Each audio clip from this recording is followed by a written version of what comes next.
अभी मैं मौजूद हूँ उत्तर प्रदेश की राजधानी लखनऊ में और लखनऊ के इको गार्डन में। इको गार्डन देखा जाए तो एक धरना स्थल के नाम से जाना जाता है और हमारे पीछे एक ड्रेस पहने कुछ महिलाएं आपको दिखाई दे रही होंगी। ये वो महिलाएं हैं जिनके कंधे पे कुछ समय पहले तक पूरे प्रदेश की महिलाओं की जिम्मेदारी थी, लेकिन आज ये खुद अपनी मांगों को लेकर इको गार्डन में बैठकर जद्दोजहद कर रही हैं। क्या कुछ मामला है इन लोगों से मैं पहले बातचीत करूंगा, फिर आगे की कहानी मैं आप लोगों से बताऊंगा। क्या नाम पड़ेगा आपका?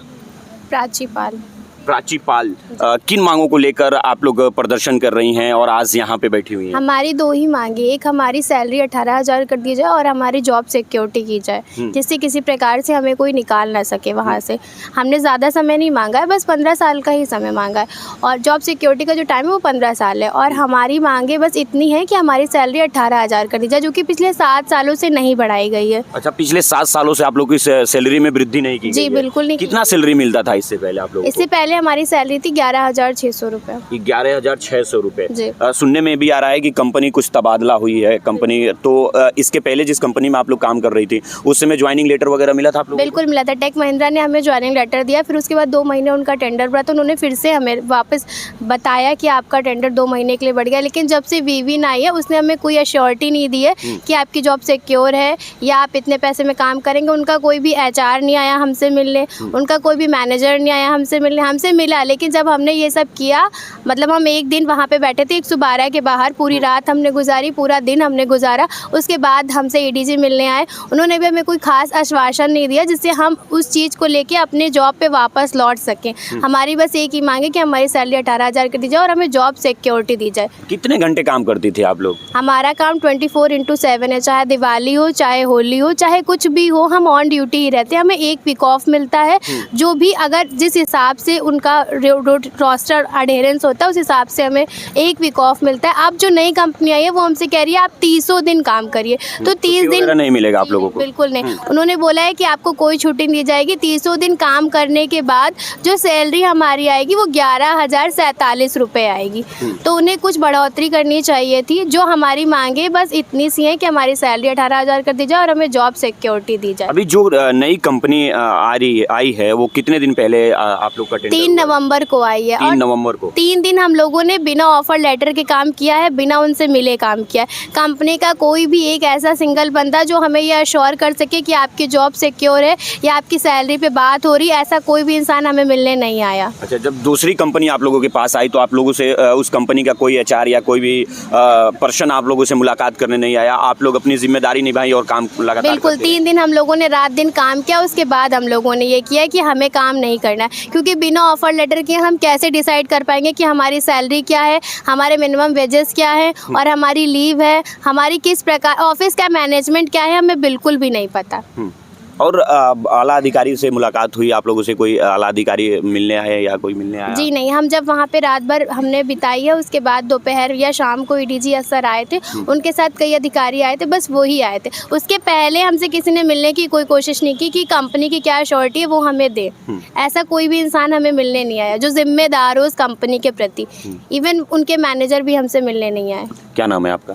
मालविका वाजपेयी। अच्छा, आप लोग ये बताइए कि जब आप लोग धरना प्रदर्शन करने के लिए बाधित हो गए, जब सैलरी नहीं मिला या ऑफर लेटर नहीं मिला, उससे पहले आप इसकी जानकारी किसी को दी थी आप लोग? सर, हमारा कोई ऐसा इंटेंशन नहीं था कि हम यहाँ पे बैठेंगे आके, और ये धरना नहीं है, हम बस अपनी मांग रख रहे हैं। हम रिक्वेस्ट करते हैं सबसे कि हमारी मांगों को पूरा करा जाए तो हम यहाँ से उठ जाएंगे। हमें कोई यहाँ पे बैठने का शौक़ नहीं है सर। सब लोग त्यौहार का टाइम है, सब अपना घर छोड़ करके यहाँ पे बैठे हुए हैं। हमारा कोई ऐसा इंटेंशन भी नहीं था। उस दिन भी अगर हमारी बातें सुनी जाती, हमारी बातों को समझा जाता, तो हम उस दिन भी जा करके तुरंत लॉगिन करते, अपना काम करना शुरू करते। हमने ये नहीं सोचा था कि आज हम यहाँ पर 5 दिन, आज 5वां दिन हो रहा है कि हम सब यहाँ बैठेंगे। तो आप लोगों की सिर्फ 2 मांगे हैं कि 18,000 सैलरी कर दिया जाए, ऑफर लेटर दे दिया जाए जो नई कंपनी आई है। अगर नहीं मिलता है तो फिर आगे आप लोगों का क्या कदम रहेगा? सर, हम ऐसे ही हम जारी रखेंगे अपनी बातों को, अपनी मांगों को पूरा कराने के लिए हम यहाँ पे बैठेंगे। हमें जितने दिन बैठना पड़ेगा और सर हम एक चीज़ और बोलना चाहेंगे कि हम यहाँ पे बैठे हुए हैं अपनी मांगों को पूरा कराने के लिए। आप ना सुन रहे हैं ना हमारी समझ रहे हैं कुछ। उसके बाद हमें प्रेशर ऊपर से करा जा रहा है, हम पर दबाव बनाया जा रहा है कि हम यहाँ से जाएं, हम ये सब ख़त्म करें, हमें अपनी मांगे हम ना मांगे कुछ भी। हमें हमारे घर पे कॉल जा रही है, हमारे घर पे पुलिस जा रही है, जाके बैठ आप लोगों के घर पे भी पुलिस जा रही है? कल रात से सर, रात में 12:04 मेरे पास पूरा सबूत है। कॉल आती है पुलिस की, किस लड़की के पास रात में 12 बजे के बाद कॉल आती है? इनफैक्ट हमारी फैमिली भी होती है तो 10 बजे के बाद कोई कॉल नहीं करता है सर किसी के घर पे। 12 बजे के बाद हमारे पास कॉल आ रही है, मेल जो भी हो मुझे नहीं पता, थाने के हैं, तो वो कॉल करके बोल रहे हैं कि आपका एड्रेस क्या है, आपके घर वाले क्या है, कहाँ हैं, घर वालों से बात कराइए। लोगों के घर पे पुलिस जा रही है रात में 12-1 बजे। ये कोई सर न्याय है ये किसी तरह का कि रात में 12 बजे पुलिस घर पे जा रही है, दिन में फैमिली को थ्रेट कर रही है, फैमिली को धमकियाँ दे रही है कि बुला लीजिए अपनी लड़की को, वरना जो होगा वो हम नहीं समझ, हम कुछ नहीं जानते, कुछ भी हो सकता है। मतलब घर पे जाके प्रशासन आप लोग का कहना ये है कि धमकी दे रही है? जी बिल्कुल, हम माता पिता को धमकी दी जा रही है, हम पे प्रेशर बनाया जा रहा है कि हम यहाँ से उठ करके अपने घर जाएं, पर हम नहीं जाना चाहते सर। कितने लोगों की जनसंख्या है आप लोगों की लगभग? सर अभी तो लगभग है 250-300 की है। आधे यहाँ है सर, आधे प्रयागराज में बैठे हुए हैं, आधे गाजियाबाद में बैठे हुए हैं। सब जहाँ सेंटर है सब जी जी सब लोग अपने अपनी जगह पे बैठे हैं। जी सर, धरना नहीं बोलेंगे ऐसे, क्योंकि हम कोई ऐसा मेंटली प्रिपेयर होके नहीं आए हैं कि हमें ज़बरदस्ती यहाँ ला करके बैठाया गया।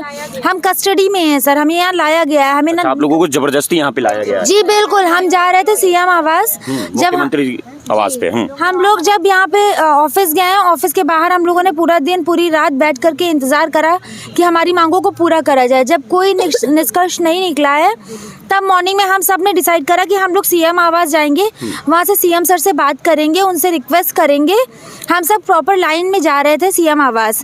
वहाँ पे ब्रिज है, रास्ते में ब्रिज पड़ता है, उसे रजमन चौकी के पास में ब्रिज है, वहाँ से हम क्रॉस कर रहे थे। उस ब्रिज को 1 वे करके पुलिस वालों ने हमें एक साइड का रास्ता पूरा खाली दे दिया कि आप लोग यहाँ से जाइए।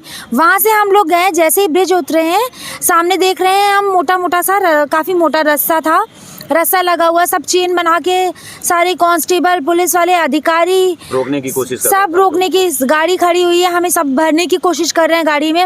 उसके बाद बैरियर्स लगे हुए हैं, और उसके बाद हम पे केस ये बोला जा रहा है, केस करने के लिए धमकी दी जा रही है कि हमने रास्ता जाम करा, जबकि हमारे पास पूरी रिकॉर्डिंग है।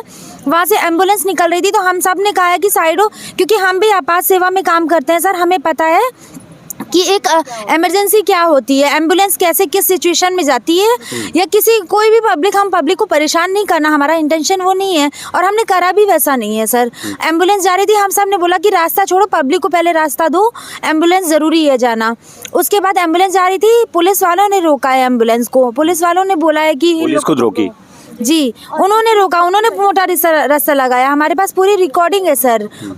क्या नाम है आपका? मुखी त्रिवेदी।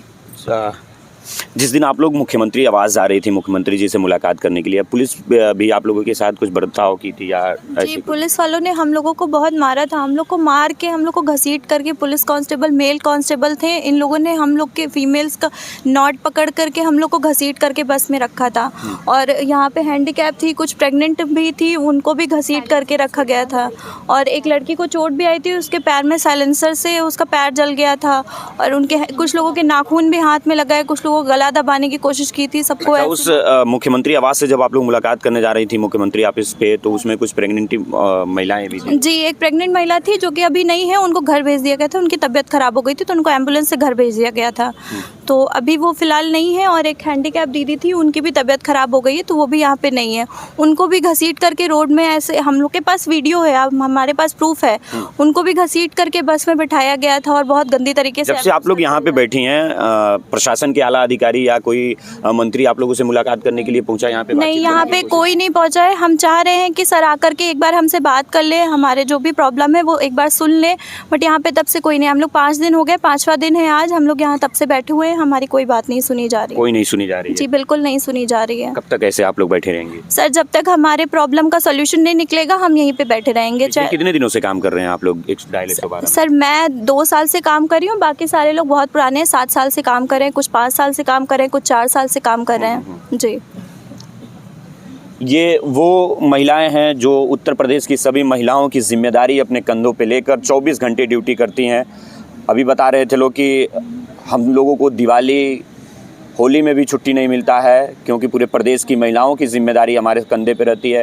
ऐसे तो लगातार सरकार मंचों से दावा कर रही है कि हमारे प्रदेश में डायल 112 नंबर है। महिलाएं जो हैं या कोई भी जो गरीब परिवार है अगर थोड़ा सा परेशान है या उसको दबंग लोग दबा रहे हैं तो आप फ़ोन उठाइए, 112 नंबर लगाइए और ये वही महिलाएँ हैं जो 112 नंबर पर बात करती हैं और आपके पास तत्काल जो है वो चाहे पुलिस सहायता हो या एम्बुलेंस सहायता हो या फायर ब्रिगेड सहायता हो, यही महिलाएं आप तक पहुंचाती हैं। लेकिन आज ये महिलाएं खुद अपनी मांगों को लेकर इको गार्डन में बैठी हुई हैं। बता रही हैं कि जब हम लोग मुख्यमंत्री जी से मुलाकात करने के लिए पहुंचे तो पुलिस इन लोगों को बैरिकेडिंग करके रोक ली, गाड़ियों में भरकर इको गार्डन लेके आई। पिछले 4 दिन हो गए यहाँ पर ये बैठी हुई हैं।